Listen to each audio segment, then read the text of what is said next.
చేసిన తర్వాత ఈ త్రిమూర్తుల కలయికది దాన్ని అద్భుతంగా వర్ణిస్తున్నాడు కాళిదాసు.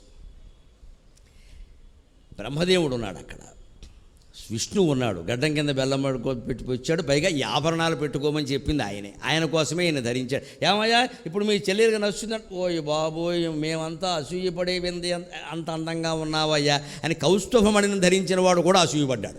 శివుడి ఆభరణాలని శివుడు అందాన్ని మరి ఏమిటి అనుకున్నావు, ఇప్పుడు రమ్మని మీ చెల్లెల్ని అన్నాడంతే ఆయన.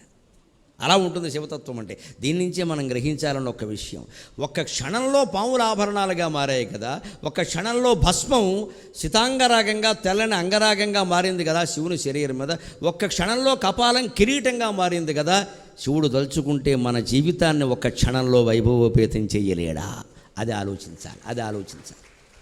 దాన్ని ధూర్జుడు చెబుతాడు చాలా ధైర్యంగా, శివస్మరణ చేయండి, శివస్మరణ చేయండి. ఎంతసేపు వచ్చిన వాడిని కూర్చోబెట్టి కష్టాలన్నీ చెబుతారు, ఏడుపు మోహం వేసుకుని ఎందుకు వచ్చిన గొడవ ఎవరికి చెప్పకండి, పరమేశ్వరుడికి చెప్పండి, ఇంకెవరికి చెప్పకండి. చెబితే ఏం జరుగుతుందయ్యా కష్టాలు? పరమేశ్వరుడికి చెబితే పవి పుష్పంబగు అగ్ని మంచగు అకూపారంబు భూమిస్థలంబవు శత్రుండతి మిత్రుడవు విషము దివ్యాకారమౌను ఎన్నగా అవనీ మండలి లోపలన్ శివ శివేత్యభాషణోల్లాసికిన్ శివ నీనామము సర్వవశ్యకర శ్రీకాళహస్తీశ్వర.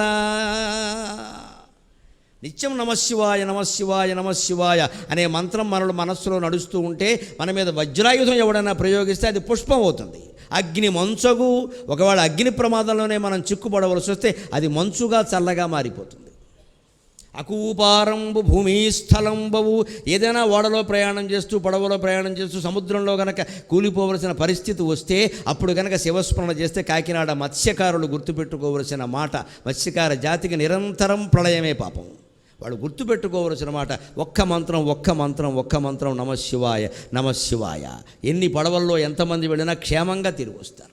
భగవత్ స్మరణ అంత గొప్పది. మనం అది ఒక్కటి చెయ్యం, తాళ్ళు పేళ్ళు అని జాగ్రత్తలు పెట్టుకుంటాం. గ్రహస్థితి వక్రిస్తే ఈ తాళ్ళు పేళ్ళు కాపాడవండి, పరమేశ్వరుడు కాపాడుతాడు ఖచ్చితంగా, భగవద్భక్తి కాపాడుతుంది. అది మనం దృష్టిలో పెట్టుకోవాలి. అందుకని అకూపారంబు భూమిస్థలంబవు, ఈ చేపల వేటకి వెళ్ళేవాడు ఆ స్మరణ చేస్తే అతని కోసం ఒక భూమి ఏర్పడుతుంది, ఒక ద్వీపం ఏర్పడుతుంది. ఏదో దగ్గరికి వస్తుంది, అదిగో దొరికింది అంటాడు, ఎవరిదో చేయి దొరుకుతుందో వచ్చేస్తాడు, అతన్ని కాపాడుతాడు. మిగిలిన వాళ్ళని కాపాడకపోవచ్చు, స్మరించలేదు కాబట్టి. అది దేవుణ్ణి అనద్దు. అందరినీ కాపాడడానికి ఏమీ కంకణం కట్టు కూర్చోలేదు ఇక్కడ. బోటు ప్రమాదాలను అగ్ని ప్రమాదాలని కాపాడుతానని దేవుడు చెప్పాల, ప్రార్థించిన వాడిని కాపాడుతాడు, వాడు ఒక్కడైనా బయటపడేస్తాడు. అంటే ఆ శివస్మరణ. రైల్లో వెడుతున్నప్పుడు ఊరికే ఈ స్మార్ట్ ఫోన్ కెలకడం కంటే సదాశివుని స్మరించడం కదా ఒక్కడ చేయడండి ఆ పని. ఓ పుస్తకమైనా చదవడండి. రైల్లో పెడుతూ భగవన్నామస్మరణ చేస్తే ఎంత గొప్పది అంటే, రైలు అంటుకున్నా మన భోగి అంటుకోదు, మనం కాదు మన భోగి. ఎందుకంటే మనం అంటుకోకుండా ఉండాలంటే భోగి అంతా ఉండాలి. మన పక్కవాడు అంటుకున్నాక మనం అంటుకోవాల్సిందే కదా. మనం చేస్తే భోగిలో అందరినీ కాపాడినవాడు అవుతాం. అంత గొప్పది స్మరణ. అది మనం నమ్మం. ఆకులు వేద్దాం, పువ్వులు వేద్దాం, అభిషేకం చేద్దాం, వెళ్ళిపోదాం, మన గొడవ మనం పెట్టుకుందాం అంతే. ఈ ప్రక్రియల ద్వారా, కర్మకాండాల ద్వారా, లంచాల ద్వారా భగవంతుడు లొంగ తీసుకుందామని ప్రయత్నం చేయొద్దండి. జరిగే పని కాదండి. కర్మకాండ ఊబిలో కూర్చేస్తుంది మనిషి. మీరు ఎంత తిథినాడు ఎంత అభిషేకం చేసినా మీ జీవితం మారుతుందని చెప్పాలా. కానీ 24 గంటల పాటు విడవకుండా నమశివాయ నామస్మరణ చేస్తే జీవితం మారుతుంది, గ్యారంటీ ఖచ్చితంగా. మనం కోరుకున్న మార్పు వస్తుంది. ఎవడు మారాలన్నా మారతాడు. ఇంట్లో కొడుకు గురించి, కూతురు గురించి, భార్య గురించి, భర్త గురించి చచ్చిపోతున్నాం వీళ్ళతో అనుకుంటే వాళ్ళతో అనకండి అమ్మ మాట. మీ ఇంట్లో పూజా మందిరంలోకి వెళ్ళండి, అమ్మవారి పాదాల మీద పడండి, అమ్మ నన్ను ఎలా కాపాడతావో నీ ఇష్టం అని ప్రార్థించండి. క్షణంలో మారుస్తుంది అమ్మవారు. ఎందుకంటే ఆ భక్తురాలు ఆవిడికి ముఖ్యం. ఆ భక్తురాలు ముఖ్యం, ఈ మొగుడు పిల్లలు ముఖ్యం కాదు. ఏడుస్తుంది పాపం, ఏడుస్తుంది నన్ను పట్టుకుని, ఏమి ఏడుస్తుంది పాపం అని వెంటనే విచిత్రమైన మార్పులు వస్తాయండి. నేను జరిగినవి చెబితే బడాయి చెప్పినట్టుగా ఉంటుంది, కానీ జరుగుతాయి ఖచ్చితంగా. మీరు చేసి చూడండి, స్మరించండి. ప్రక్రియలు ఏవో చేసేసి దాటేద్దామని చూడకండి. మరి కర్మకాండ మీద మనకు ఆశ, అది ఏదో పెట్టేస్తే 10 దీపాలు అయిపోయింది కదా. నువ్వు 100 దీపాలు పెట్టినా సుఖం లేదు ఇక్కడ. నీ మనస్సును దీపం చేసుకోవాల్సిందే, భగవంతుడి దగ్గర పెట్టాల్సిందే. అర్పణ సమర్పణ శరణాగతి అంటారు దీన్ని. అది అలవాటు చేసుకోవాలి. అదే చెబుతున్నాడు ధూర్జటి. విషము దివ్యాకారము. ఎవరైనా మన మీద విషప్రయోగం చేశారు, అది మనకి భీముడికి రసాయనం పనిచేసినట్టుగా మనకి పనిచేసి బలం అవుతుంది. అది ఏం చేయదమ్మా.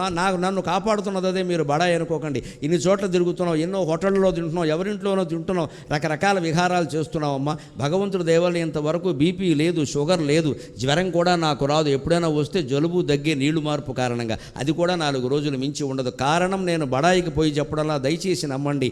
నమశివాయ నమశివాయ నమశివాయ. నిరంతరం వేదికి దిగిందంటే మనస్సు అక్కడికి వెళ్ళిపోదు. ఎవరు దండం పెట్టిన, ఎవరు చూడండి, చూడకపోయినాయి, మనస్సు నమస్తే. ఇప్పటికే 2 గంటలు మాట్లాడడం, ఇక శివుని పట్టుకోవాలి అంతే లెక్క. వెళ్ళిపోతూ నమశివాయ, స్నానం చేస్తూ అంతే, అన్నం తింటూ అంతే. అది ఖచ్చితంగా కాపాడుతుంది. లేకపోతే చాలామంది అడుగుతాను, ఇంత ధైర్యంగా మాట్లాడుతున్నారండి, మిమ్మల్ని ఎవరిని బెదిరించలేదా? నన్ను బెదిరించిన వాడి సంగతి ఒక ఆయుధం కాదమ్మా, 3 అంచుల ఆయుధం ఉన్నవాడు చూసుకుంటాడు. నాకు ఆ నమ్మకం ఉంది ఖచ్చితంగా. ఇంతవరకు ఎవడు ఆ సాహసానికి పూనుకుంటే మిగలడు. ఆ ధైర్యం ఉండబట్టే చెబుతున్నా, మొహమాట లేకుండా, సత్యం అంతే లెక్క. ఎక్కడి నుంచి వస్తుంది? వెనకాల భగవద్భక్తి ఉందండి, లేకుండా ఏదో గుండె ధైర్యం కాదు. ఇక్కడ ఈ గుండె ఎంత బోడిగుండె, ఈ గొట్టం ఎంత బొప్పాసి గొట్టం, దీనికో ధైర్యమా? వెనకాల ఆత్మస్థైర్యం, పరమాత్మ జపం. ఆ జపం కాపాడుతున్నాడు ఖచ్చితంగా, అంత గొప్పది. కాబట్టి ఇక్కడ దాని గురించి అలా ఒక్కసారి మార్చగలిగాడు. ఆయన ఆభరణాలు మార్చుకోవడం కదా, మన జీవితాన్ని కూడా క్షణాల్లో మారిపోతుంది. ఇదేమిటి ఇంతవరకు ఉండేవాడు ఇలా అయిపోయాడు అనుకుంటాం, ఒక్కసారిగా మారతాడు ఖచ్చితంగా. శివుడు ఆ మనస్సులో ప్రవేశిస్తాడు. అంతటా వ్యాపించిన వాడు భగవంతుడు ఒక్కడే, కానీ మనం కాదు కదండి. కొడుకు మనస్సులోనో, కూతురు మనస్సులోనో, భార్య మనస్సులోనో, లేదా మన శత్రువుల మనస్సులో ఎక్కడ ప్రవేశించాలో అక్కడ ఆయన ప్రవేశించి ఖచ్చితంగా వాళ్ళని మనకు అనుకూలం చేసేస్తారు. కాళ్ళ మీద పడాల్సిందే. నీదైన చిత్తశుద్ధికి పాదాక్రాంతం బగును ప్రపంచం వెళ్ళ.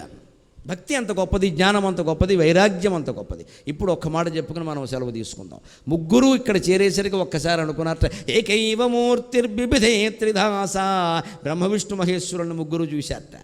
చూసిన వాళ్ళందరూ ఆ రోజుల్లో అనుకున్నారట. వెంటనే అక్కడ వచ్చిన వాళ్ళ దేవతలు, ఇతరత్రా వచ్చిన వాళ్ళందరూ వచ్చారు కదా, వాళ్ళందరూ అనుకున్నారట. ఇక్కడే ఒక ఆశ్చర్యకరమైన విషయం చెప్పాలి. బ్రహ్మ విష్ణువు వాళ్ళు వచ్చిన కళ్యాణానికి మామూలు వాళ్ళు కాదండి. భూమండలంలో ఉండే సమస్త చరాచర జీవరాశులు గిరిజా కళ్యాణం చూడడానికి వచ్చాడు.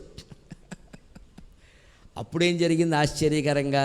స్కాంద పురాణంలో ఉంటుంది ఆ విషయం, తెలుగు కావ్యాల్లో కూడా ప్రస్తావించారు.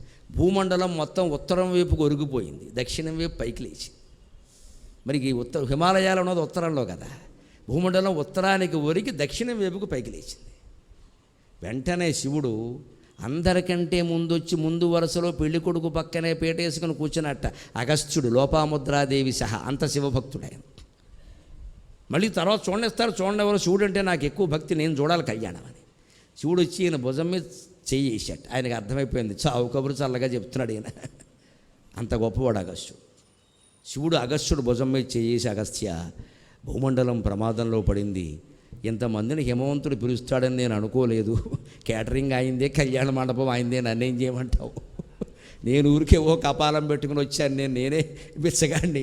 ఈయన పిలిచేసాడు, నా ఖర్చు అంతా నాదే కదా అంటున్నాడు, నేనేం చేయను. కానీ వచ్చేసారు. ఇప్పుడు మొత్తం చరాచర జీవరాశులని ఇక్కడికి వస్తే దక్షిణం వైపు భూమి లేచిపోయిందా? ఇది సూర్యుడు చుట్టూ తిరిగే గ్రహం కదా, ఏమైపోతుందంటే, స్వామి మీరు నాకు ఏదో శిక్ష విధిస్తున్నారు, మొత్తం మీద కళ్యాణం చూడనేయట్లేదు నన్ను అన్నట్టు. లేదు, నీకు వేరే వరం ఇస్తా, వేరే సౌకర్యం కల్పిస్తా, నా మాట విను. నువ్వు దక్షిణపు కొసకి వెళ్ళి నిలబడు. నీ తపశ్శక్తి అంత గొప్పది. వింధ్య పర్వతాన్ని మొత్తం 1000 అడుగుల పైన ఉన్నదాన్ని కిందికి దించిన వాడు నువ్వు అక్కడికి వెళ్ళి నిలబడు. అందుకని నీ శక్తి కారణంగా మళ్ళీ భూమి సమానం అవుతుంది, బ్యాలెన్స్ అవుతుందని చెప్పాడండి. అగస్త్యుడంత గొప్పవాడు. ఆయన వెళ్ళి నిలబడింది ఎక్కడో తెలుసా? కుర్తాళం పీఠం అంటారు, ఎప్పటికీ తమిళనాడులో ఉంది. ఆ కుర్తాళం ప్రాంతంలో నిలబడ్డాడు. కుర్తాళం పీఠం యొక్క ప్రత్యేకతది, అగస్త్యుడు నిలబడిన పీఠ భూమి అది. దానికి శివుడు ఆయనకి ఇచ్చిన వరం ఏమిటంటే, మనం కాకినాడ వాళ్ళం చాలా సంతోషించాలి. ద్రాక్షారామం దేవాలయంలో ఇప్పటికీ గిరిజా కళ్యాణం చేస్తే, శివరాత్రి నాడు కానీ ఇతరత్ర కానీ కళ్యాణం చేసిన వెంటనే ఊరేగింపు మొదలయ్యేటప్పుడు మొట్టమొదట ఆ పల్లకీని, శివపార్వతులు ఉన్నటువంటి పెళ్లి కొడుకు పెళ్లి కూతురు కూర్చున్న పల్లకీని దక్షిణముఖంగా ఉన్న అగస్త్య విగ్రహం దగ్గరికి తీసుకెళ్ళి అక్కడ దింపి కాస్త మంగళహారతి ఇచ్చి 2 వేదమంత్రాలు అవి చదివి అక్కడి నుంచి తీసుకెడతారు. దాన్ని దక్షిణాముఖ కళ్యాణం అంటారు. ఖచ్చితంగా ఇప్పటికీ ద్రాక్షారామం దేవాలయంలో చేస్తారు. ఒక్కొక్క ఆలయంలో ప్రక్రియ వెనకాల ఇంత తత్వం ఉంది. అన్ని శివాలయాల్లో చేయగలిగితే మంచిది. శివుడితో పాటు అగస్త్యుడిని గౌరవించిన వాళ్ళు పోతాం. ఏం గోడలు లేవా, ప్రహారీ లేవా, అగస్త్యుడు బొమ్మ ఒక్కటి వేయించలేమా? కళ్యాణం జరగగానే ఆ పల్లకి పట్టుకెళ్ళి అక్కడ పెట్టి కాస్త హారతి ఇవ్వలేమా, పాట పాడలేమా, ఓ పద్యం చదవలేమా? మహర్షుల్ని అలా గౌరవించాలి. అది గిరిజా కళ్యాణంలో విశేషం. ఇప్పుడు ఇంతమంది వచ్చేసారు అంటే అందరూ అనుకుంటారు మళ్ళీ ముగ్గురిని చూసే అవకాశం మనకు దొరకదు కదా. బ్రహ్మ విష్ణువు మహేశ్వరుడు అందరూ వచ్చేసారు. ఒక్కొక్క ఫంక్షన్కి ఎవరైనా పెద్ద ఆయన వస్తే అనుకుంటారు కదా, చాలా పెద్దవాళ్ళు వస్తారు కొంతమంది. అబ్బో ఆయన ఇంట్లో పెళ్లి కడితే అందరినీ చూడొచ్చు మనం అనుకుంటారు. అందుకని అనుకుని వెంటనే అనుకుంటే అప్పుడు చూసిన వాళ్ళు అనుకుంటున్నారట, ఏకైవ మూర్తిర్బిభిదే త్రిధాస సామాన్యమేషాం ప్రథమావరత్వం విష్ణోర్హరక తస్య హరి కదాచిత్ కదాచిద్వ్యధాతయో తావపి ధాతురాద్యౌ అని విచిత్రమైన మాట చెప్పాడు. అయ్యా మీరు చూస్తున్నది ముగ్గురిని కాదు, ఒక్కరినే. ఏకైవ మూర్తికి వివిధే త్రిధాస. ఒకే మూర్తి మూడు రకాలుగా మారింది. మారిన మూర్తి ఎవరండి? నిర్లేప నిర్మలా నిత్య నిరాకార నిరాకుల నిర్గుణ నిష్కళ శాంత నిష్కామ నిరుపప్లవ నిత్యముక్త నిర్వికార నిష్ప్రపంచ నిరాశ్రయ అయినటువంటి లలిత పరా భట్టారిక ఈ మూడు రూపాలు ధరించిందమ్మ. అమ్మవారిని పూజిస్తే అందరినీ పూజించినట్టు. ఏకైవ మూర్తికి వివిధే త్రిదాస. సృష్టికి పూర్వం కూడా ఆవిడ ఉంది. అందుకే వృద్ధ అనే నామం ఉంటుంది లలితా సహస్రంలో. అన్నద వసుధ వృద్ధ. వృద్ధ అంటే ఊరికే వృద్ధ స్త్రీ, ఓల్డేజ్ హోమ్ అని అర్థం చెప్పకూడదు. సృష్టికి పూర్వమే ఉంది ఆవిడ. అంతకంటే పెద్దవాళ్ళు ఎవరు లేరు ఇక్కడ. బ్రహ్మ విష్ణు మహేశ్వరుల కంటే పెద్ద ఆవిడ ఎవరన్నా ఉంటే ముగురమ్మల మూలపుటమ్మ, చాలా పెద్దమ్మ అన్నాడు ఆయన. పోతన గారు ఇంకేమన్నాడో తెలియక చాలా పెద్దమ్మ అన్నాడు ఆయన. ఆ ఏళ్ళు చెప్పలేక. అంతటి దేవి ఆవిడ. ఆవిడని అర్చిస్తే కలిగే ఫలితాలు వేరుగా ఉంటాయి. ఆ దేవీ ఉపాసకుల దృష్టే వేరు అసలు, ఆ శక్తి వేరు అసలు. అన్ని ఉపాసనల్లోకి దేవీ ఉపాసన చాలా గొప్పది. అంతకంటే ఎక్కువ మాట్లాడలేను, నాకు భావావేశం చాలా వస్తుంది. అందుకని ఆ మూర్తి ఇక్కడ ఏకైవ మూర్తి బిభిదే త్రిధాస, మూడు రకాలుగా మారింది. సామాన్యమేషాం ప్రథమావర్తం. మనలో చాలా మతవాదులు ఉంటారు చూడండి, వైష్ణవులు, శైవులు, శాక్తీయులు. వీళ్ళు ఒకసారి అస్సలు శివుడేనండి, విష్ణువు ఏంటండి ఇక్కడ అంటారు. మళ్ళీ లేదండి విష్ణువేనండి, మొత్తం మూలం విష్ణువే. అతి పరాశక్తి ఎవరండి? విష్ణువుకి శక్తి ఉంది కదండి, ఇంకా మళ్ళీ శక్తి ఏంటండి అని వైష్ణవులు అమ్మవారిని ఒప్పుకోరు, శైవులు విష్ణువుని ఒప్పుకోరు, శాక్తీయులు వీళ్ళిద్దరినీ ఒప్పుకోరు. అసలు నాస్తికుడు అందరికంటే గొప్పవాడు, వాడు ఎవరిని ఒప్పుకోడు. వీళ్ళకంటే గొప్ప మతం వాడిది, మొత్తం తీసేయమంటాడు. ఈ పిచ్చి ఎక్కడి నుంచి బయలుదేరింది? దాని పిచ్చికి సమాధానం చెప్పాడు కాళిదాసు 2500 ఏళ్ల క్రితం. అంటే అప్పటి నుంచి ఉంది ఇది. ఏకైవ మూర్తి బిభదే త్రిధాస. మీరు కొట్టుకు చావకండి అనవసరంగా. ఒకే మూర్తి మూడుగా మారింది. అంతేకాదు సామాన్యమేషాం ప్రథమావరత్వం. ఓసారి ఒకళ్ళు ఎక్కువ అవ్వడం, రెండో వాళ్ళు తక్కువ అవ్వడం ఎప్పుడూ జరుగుతుంది. అది అందులో వాళ్ళకేం అహంకారాలు లేవు. మీరెందుకు ఊరికే కొట్టుకుంటున్నారు అని ఇంకా ఉదాహరణ చెప్పాడు. విష్ణువరహరక. మీరు పురాణ కథలు చదివితే ఒక్కసారి విష్ణువు కంటే హరక శివుడు గొప్పవాడు, తెలివైనవాడు, జ్ఞానవంతుడు అనిపిస్తాడు. విష్ణువు అజ్ఞానంలో పడితే శివుడు బయట పడేశాడు, కథ ఉంది. తస్య హరికి. ఒక్కోసారి శివుడే వ్యామోహంలో పడితే విష్ణువు బయటపడేశాడు. కదాచిత్ వేధాతయోకు. ఒక్కోసారి వీళ్ళిద్దరూ పడితే బ్రహ్మదేవుడు పడేశాడు, బయటపడేశాడు. అజ్ఞానం నుంచి జ్ఞానంలో పడేశాడు. అంతేకాదు తావపి ధాతురాద్యో. ఒక్కోసారి బ్రహ్మదేవుడు అజ్ఞానంలో పడితే వీళ్ళిద్దరూ ఆయన అజ్ఞానంలోంచి బయటికి రాగారు. పురాణ కథలు అన్నీ చదువుకుని మాట్లాడండి. ఒక్కటేదో చదివి అక్కడి నుంచి ఆయన గొప్పవాడు, ఈయన పరివార దేవతలు అన్నావు. ఎవరు పరివార దేవతలు అంటూ ఎవరు ఉండరండి, అంతా దైవం ఒక్కటే అసలు. ఈయన పెద్దవాడు, ఈయన పరివారం. ఎవరు చెబుతారు ఈ పరివారాలు? ఎవరిని పరివారంలో గెంటేస్తారు మీరు? ఆ మాటకు వస్తే మనిషే దేవుడు అని చెబుతుంటే. హిందూ మతంలో ఇంతమంది దేవతలను ఆరాధించడంలో ఉద్దేశం ఏమిటంటే, ఒక 100 విగ్రహాలను ఆరాధించిన తర్వాతైనా అర్థం కాదమ్మా మనిషికి, ఈ ఆరాధించేవాడు కూడా అటువంటి విగ్రహమే, వాడు ఆ స్వరూపమే అని. అది తత్వమసి, అది అహం బ్రహ్మాస్మి. అందుకే వివేకానందుడు స్పష్టంగా చెప్పాడు, 20 ఏళ్లవాడు గుళ్ళోకి వెళ్ళకపోతే తప్పు, 60 ఏళ్లవాడు వెడితే తప్పు అన్నాడు. ఆలోచించండి. ఏదో ఘోరం నేరమని కాదు. 60 ఏళ్ళు వచ్చేసరికి గుళ్ళో ఉన్నది, గుండెల్లో ఉన్నది ఒక్కటే అని అర్థం కావాలి. లేకపోతే 60 జన్మలు ఎత్తినా అర్థం కాదు అది. ఇంకా మనం ఈయన గొప్పవాడు అన్నీ చూశాను కానీ ఇంకో క్షేత్రం చూడాల, కొంపలేం అంటుకోలేదు. ఎన్ని చూసినా ఒకటే, ఇంకా మన బుద్ధి ఏది కావాల్సింది. అందుకని ఒక్కోసారి ఆయన గొప్పవాడు అవుతాడు, ఒక్కోసారి ఈయన గొప్ప. మీకు శివరాత్రి కథలో చూడండి, ఇద్దరు బ్రహ్మ విష్ణువుల అజ్ఞానంలో పడ్డారు, శివుడు బయటపడేశాడు. జగన్మోహిని కథలో చూడండి, శివుడు వ్యామోహంలో పడ్డాడు, విష్ణువు బయటపడేశాడు. భాగవతంలో చూడండి, బ్రహ్మదేవుడు అజ్ఞానంలో పడ్డాడు, శ్రీకృష్ణుడు బయటపడేశాడు. ఎవరి జ్ఞానం అంటారు, ఎవరి జ్ఞానం అంటారు? ఎవరు శరీర స్పృహతో మాట్లాడతారో వారు అజ్ఞానంలో ఉన్నట్టులాగా బ్రహ్మ విష్ణువు శివుడు కూడా శరీర స్పృహ చెందారు అంటే అహంకారం వచ్చేస్తుంది వెంటనే. అందుకే పురాణ కథలు అలా ఉంటాయి. దేవుళ్ళలోకి పోయాడు అనుకోకూడదు, శరీరం భేదం అది. అందుకని అందరూ కూడా చాలా ఆనందించారట. ఇప్పుడు చివరిగా ఆ కళ్యాణ ఘట్టంలో పాణిగ్రహణం అనేటువంటి మాట చెప్పుకొని మనం సెలవు తీసుకుందాం.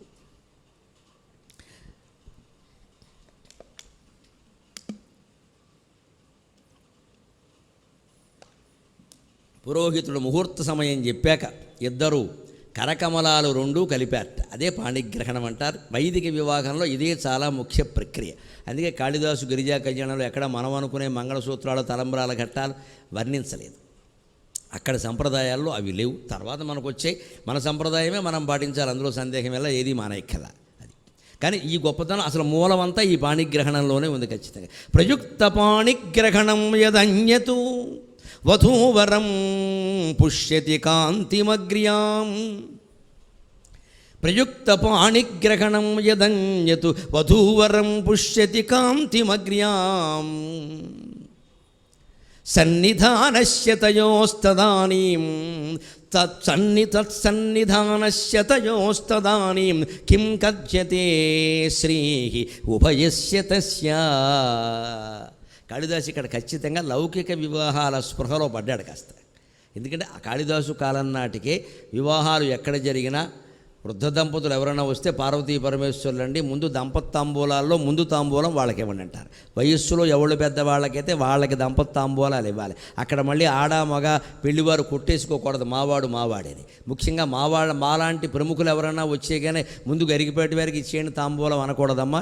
మీ పెళ్లిలో మీ ఆడపెళ్లివారి తరపులో కానీ మగ పెళ్లివారి తరపులో కానీ ఎవరు పెద్దవాళ్ళు ఉంటారో వయస్సులో ఆ దంపతులకే ముందు తాంబూలం ఇవ్వాలి. మేము ఎవరమైనా ఎంత ప్రముఖులమైనా తర్వాత ఇవ్వాలి. ఇందులో దెబ్బలాడుకునే విషయం పైగా వయస్సు ఎవరు దాటిపోలేని వ్యవహారం అది. అందుకని ఖచ్చితమైన నిర్ణయాలు ఉంటాయి. ఇక మీరు పాండిత్యాలు పవిత్రతలు అవి ఎవడో నిర్ణయించే విషయాలకో తేల్చే విషయాలకో అంత స్పష్టంగా ఉంటుంది సంప్రదాయం. అలాగ వేరే వివాహం జరిగినా సరే పార్వతీ పరమేశ్వరుల సన్నిధి వచ్చినట్టుగా వృద్ధ దంపతులు వస్తే భావిస్తారు కదా. ఆ భావనే మనస్సులో కలిగి ఏమంటున్నాడు, అలా అనడానికి వీల్లేదు కదా, మరి వాళ్ళ వివాహం ఇది. అందుకని విచిత్రమైన మాట పడే ప్రయుక్త పాణిగ్రహణం యదన్యత్వధూవరం పుష్యతి కాంతిమగ్ర్యాం. లోకంలో ఎక్కడైనా మామూలు యువతీ యువకులకి పెళ్లి చేస్తేనే వాళ్ళ పాణిగ్రహణ సమయంలో అపూర్వమైన అనుభవం పొందుతారు అన్నాడు. ఎందుకు పొందుతారండి? ముందే స్కూటర్లు ఎక్కడం, ముందే సహజీవనాలు చేయడం, ముందే వాట్సాప్లు ఫేస్బుక్లు లేవు కాబట్టి. ఇవన్నీ అయిపోయిన తర్వాత ఇప్పుడు జరుగుతున్నాయి పెళ్ళి. ఎందుకంటే బాగుండదని చేస్తున్నాం అంతే, ఒక్క మాట చెప్పాలంటే. ఇక మనం చేయకపోతే ఇక ఎందుకు వచ్చిందని చేస్తున్నాం అంతే. అయిపోయింది కదా, ఏదో చేసేద్దాం, ఎందుకు వచ్చింది. అంతకుముందే జూము కార్లు వేసుకుని తిరిగాక బండెక్కి తిరిగేసిన తర్వాత పైగా బండి మీద ఇదివరకు ఇంకా ఆడవాళ్ళు పాపం చీర కట్టుకుని లేకపోతే పరిగిణి కట్టుకుని ఓ పక్కకు కూర్చునేవారు. ఇప్పుడు అలా కూడా లేదండి, శుభ్రంగా వారు కూర్చున్నట్టే వీరు కూర్చోవచ్చు. మొత్తం సాష్టాంగ దండ ప్రణామం. ప్రతి అవయవాన్ని తాకాల్సిందే. ఇంకా అయినా కూడా వాడు వశిష్ఠుల్లా ఉంటాడు, ఋషిశృంగుల్లా ఉంటాడంటే మీ నమ్మకానికి జోహార్. ఇలా జరిగిన తర్వాత వాళ్ళు ఉండే అవకాశం లేదని జరుగుతున్న పొరపాట్లను. అంతేకాదు వివాహాలు ఎక్కడ విఫలమవుతున్నాయో కూడా చెబుతా. ఈ స్పర్శలు ఈ అనుభూతులు ముందు ఏడాది 2 ఏళ్ల పాటు జరిగిపోయాక తర్వాత పెళ్లి చేసుకోవడానికి మామూలుగా ఊరికే ఓ చోట బస్టాండ్లో కూర్చోవడానికి తేడా ఏం లేదు. ఇంకా ఎందుకంటే అన్నీ తీరిపోయినాయి, అయిపోయినాయి. ఇంకా వివాహం అనేది ఊరికే తంతు. 10 మంది చెప్పానుగా సూర్యకళ మాత్రం ఖాళీగా ఉంది కూడా చేసుకుంటున్నాం అంతే. అనుభూతి లేదు ఇక్కడ మనిషికి. ఇది పార్వతి వివాహంలో కానీ మొన్నటి వరకు జరిగిన మా వివాహం సహా మీ అందరి వివాహాలు పెద్దవాళ్ళు జరిగిన గుర్తు చేసుకోండి. ఆ తొలిసారి ఆ అమ్మాయి చెయ్యేలా పట్టుకున్నప్పుడు మనకి అనిపించిందా లేదా? అనిపించకపోతే వాడు మనిషి అయి ఉండడు. ఆ తొలిచూపు కోసం, తొలిస్పరిశ కోసం ఎదురు చూడాలా వద్దా? శ్రావణ మాసంలో అమ్మాయికి శనగలు పెడతారు. పచ్చి శనగలు తినాలి, అమ్మాయిలు తినాలి ఖచ్చితంగా. కన్యలుగా ఉన్నవాళ్ళు తినాలి. దానివల్ల చాలా శారీరక ప్రయోజనాలు ఉన్నాయి, అది వేరే అంశం, అది తినాలి. ఆ శనగలు ముందు ఇంటికి వెళ్ళే వరకు అక్కడే తినేస్తారు కొంతమంది. పెద్ద తినేస్తున్నా ఎక్కడ కూర్చొని పనే లేదు, ఇంటికి వెళ్ళి అన్నాడు. పచ్చి శనగలు తినాలి. సాతాళింపులు, వ్యవహారాలు, ఓవర్ యాక్షన్లు పచ్చివే తినాలి. అవి ఇన్నే పెడతారు, తినాలి. అవి మూట కట్టుకుని పట్టుకెడతారు సరిగ్గా. వరుని కోసం వాంఛలు కూడా శ్రావణ మాసంలో శనగలు మూట కట్టి దాచుకోవాలమ్మా. అప్పుడు కాపరాలు చాలా బాగుంటాయి ఖచ్చితంగా. నేను ఏదనుకుంటే చెప్పేయడం అలవాటు. నా ఫీలింగ్స్ అన్నీ ఫేస్బుక్లో పెట్టేస్తా. దెబ్బైపోతావు,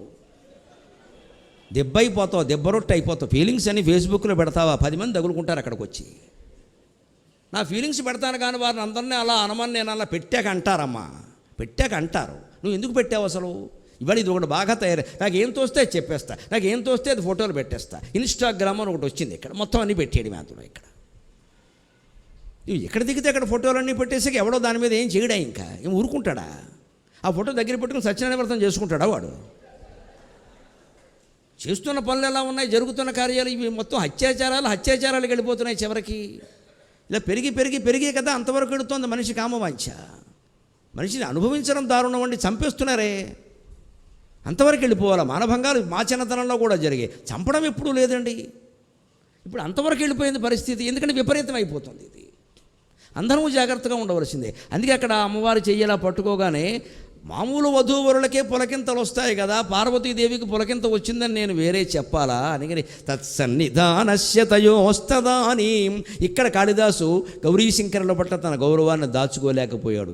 ఏ గౌరీశంకరుల యొక్క విగ్రహమాత్రమైన సన్నిధి కూడా వివాహాలను పరమ పవిత్రం చేస్తుందో ఆ గౌరీశంకరుల వివాహం గురించి నన్ను ఏం చెప్పమంటారు? కిం కథ్యతే శ్రీ ఉభయస్య తస్య. ఆ గౌరీశంకరుడికి సాక్షాత్ వివాహం జరిగితే ఆ వైభవం ఎలా ఉంటుందో నేను వేరే చెప్పాలా? వాళ్ళ విగ్రహాల దగ్గర పెట్టుకుని గిరిజా కళ్యాణం అంటేనే వైభవం వైభవం అనుకుంటున్నాం. మన ఇళ్లలో పెళ్లి జరిగితే పెద్దవాళ్ళు వస్తే అయ్యో పార్వతీ పరమేశ్వరులు వచ్చారండి ముందు వాళ్ళని గౌరవించండి అంటున్నాం. లేదు మాకు దేవసన్నిధానంలో పెళ్లి చేసుకోవడం అలవాటు అండి అని గౌరీశంకర విగ్రహాల దగ్గర పెట్టుకుని పెళ్లి చేసుకుంటున్నాం. అమ్మాయి చేత ముందు గౌరీ పూజ చేయిస్తున్నాం. అటువంటిప్పుడు గౌరీశంకరుల వివాహమే స్వయంగా జరుగుతూ ఉంటే ఆ వైభవం నేను ఎక్కడ వర్ణించగలను అని ఉమా కళ్యాణ ఘట్టాన్ని కుమార సంభవంలో దశమ సర్గలో కాళిదాసు ముగించాడు. చివరిగా ఒక్క మాట, ఆ ఉమా పరమహేశ్వరుల యొక్క ఆశీస్సులు మీ కుటుంబ సభ్యులందరి మీద ప్రసరించాలని కోరుతూ, ముఖ్యంగా కొత్తగా వివాహం చేసుకున్న దంపతులు కలకాలం వారిలాగే ఆనందంగా ఉండాలని కోరుతూ ఒక్క మాట. ఏ సంసారము కొట్టు చీర కొసతో ఏనుంగుతో గెల్పెనో, ఏ సంసారము పట్టు చీర కొసతో ఏనుంగుతో గెల్పెనో, ఏ సంసారము కొడెనా గులిడెనో హీరాంక హరాలుగా. ఏ సంసారము పట్టు చీర కొసతో ఏనుంగుతో గల్పెనో, ఏ సంసారము కొడెనా గులిడెనో హీరాంక హరాలుగా. ఏ సంసారం అనుగ్రహించే మనకు ఈ సార సంసారముల్, ఏ సంసారం అనుగ్రహించే మనకు ఈ సార సంసారముల్. ఆ సంసారము పార్వతీశ్వరము, ఆ సంసారము పార్వతీశ్వరము మీకానందమున్ గూర్చుతన్. స్వస్తి.